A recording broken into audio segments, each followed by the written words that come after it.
There's been a misunderstanding about what this Bible study is about.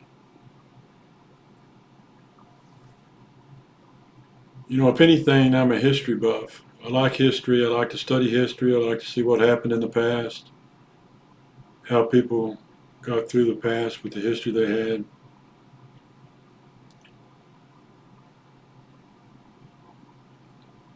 But, there's also a narrative in the Bible that I'm trying to study and open for people to understand. I don't believe since Jesus died on the cross that we need a government made up by a king. But you got to realize what happened to society over the years and why we had kings. It was a theocracy ruled by God through the Old Testament until King David. The people cried for a king, and Saul came up. He was not God's chosen man, but he let them have that king because that's what they wanted. They wanted to be like the other nations, so those other nations had kings. This Bible study is not just about kings. It's about the performance of the Word, performance of the Bible. That's what I'm trying to explain is where did God speak? And when he did speak, what he spoke, did it come to pass? That's what this Bible study is all about. It's not about whether we should have kings or not kings, or Jesus is ruling today on earth or not ruling today on earth. There's a bunch of questions about that. But I'm trying to explain what history happened and why God performed his word or performed what he said in the Bible. And, that's the point that I'm trying to make in the Bible study.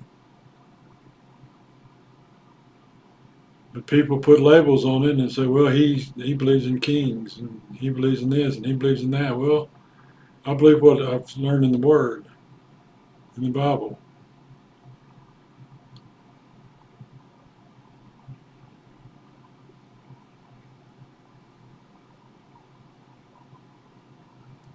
That's why I talked about the Trojans, the history of the Trojans. You can study that for 2 or 3 years and try to get all the understanding of where they came from and how they got there. But there were several invasions from from the Levant to Europe, to England, to Ireland.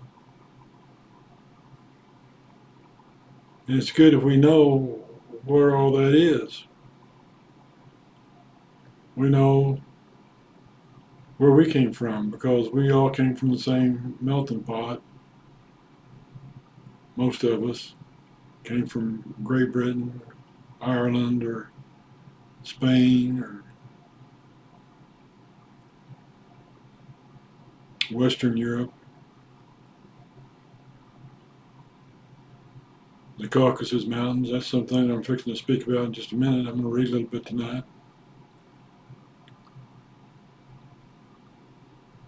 But for people just to take this teaching and say, well, it doesn't matter. There's the church and the church age, and that's all that matters. Well, yeah, that's all that matters when you look at it simply like that. But also, if you dig into the Bible, you'll learn that God made certain promises. One big promise he made was that King David's throne would go on forever and that he would never lack a male heir on that throne.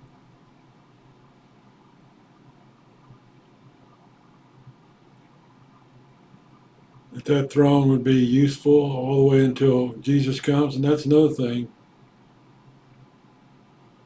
Is what form of government should we have had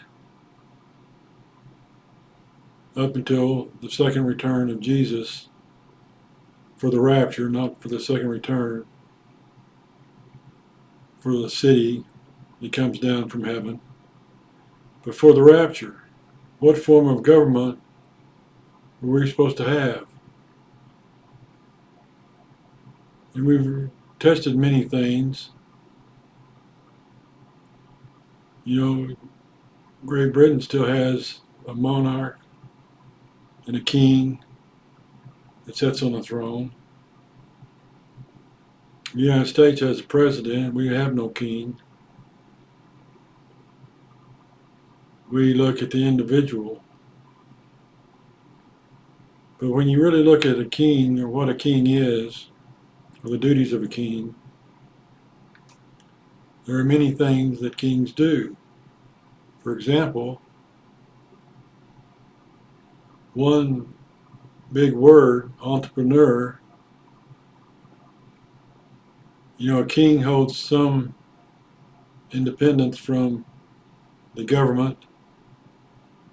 It's not like a communist country where you have the government owns all the enterprise, owns the car building factories, owns all the drug companies, owns everything.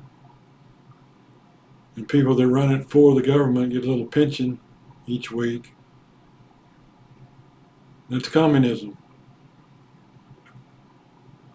And entrepreneurship and capitalism is totally opposite.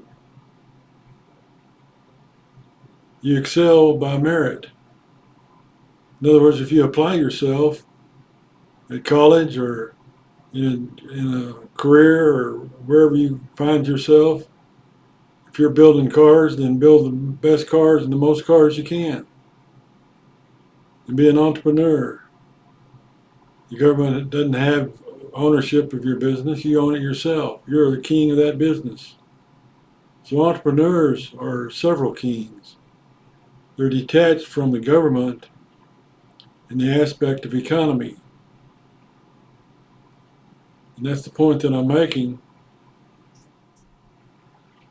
What form of government works best? If Jesus came back today, this would be a good thing to answer. No one talks in this group very much because it's private, and some people send out these videos, a few people, but what form of government do you think Jesus should bring with him? Of course, we know it's going to be a monarch, but how is he going to rule and administer that monarch? That's the question.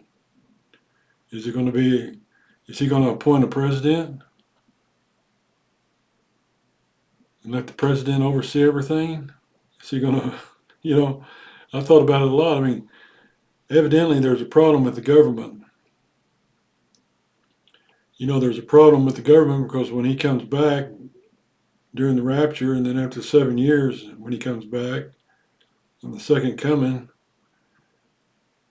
the government is going to be upon his shoulder. That's what the Bible says.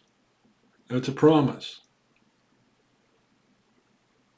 The Bible has eternally promised that when Jesus comes back, that the government will be upon his shoulder in the second advent. A lot of people don't know about that. A lot of people don't care about that. But, you know, if you're in this Bible study, I explain that because that's where we've gone wrong, tremendously gone wrong. I mean, the United States government is trying to decide on how to spend billions and billions and billions of dollars in foreign countries.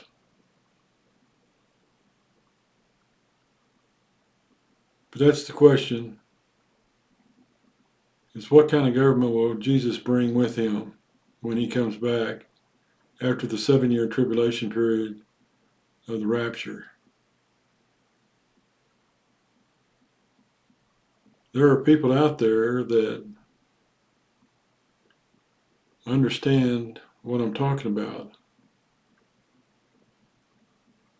And there are people out there that don't understand.